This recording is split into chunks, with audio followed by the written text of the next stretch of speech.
Köpek balıkları diğer balıklar gibi ağızlarını açıp kapatarak solungaçlarına su pompalayamaz. Bunun yerine nefes alabilmek için sürekli yüzmek zorundadırlar.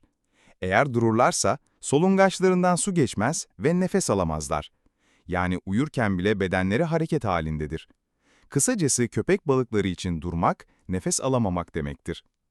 Onların bu eşsiz özelliği, doğanın ne kadar inanılmaz bir dengeye sahip olduğunu bize gösteriyor. Peki sizce, sürekli hareket etmek zorunda olmak bir avantaj mı yoksa bir zorluk mu? Yorumlarda yazmayı unutmayın. Daha fazlası için abone olmayı unutmayın.